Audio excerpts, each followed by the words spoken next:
Kosova ka pësuar regres për 1 pikë sipas indeksit të perceptimit të korrupsionit për vitin 2025. Transparency International, bazuar në të dhënat të organizatave kredibile, ja dha Kosovës 43 pikë duke renditur të 76 në mesin e 182 shteteve. Republika rangohet bashkë me vende si Kina, Bregu i Fildisht dhe Ghana.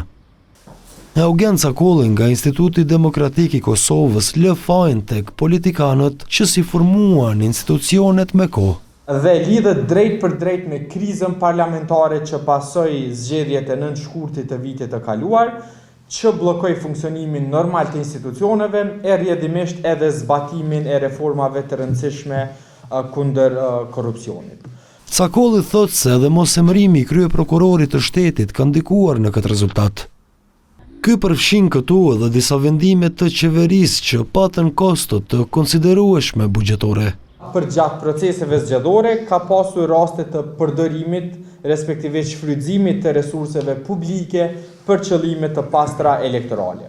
Florence Pahia nga KDI-ja thotë se në vitin 2025 kanë munguar dënimet për rastet që lidhen me korrupsion.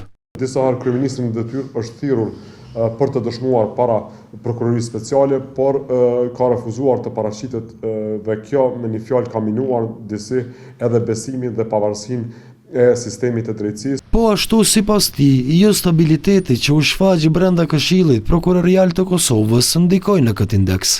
Megjithatë, gjatë vitit të kaluar janë ngritur disa akt akuza për zyrtar qeveritar, përfshirë edhe ministren në detyrë të industrisë, Rozeta Ajdari, për rastin e rezervave shtetërore.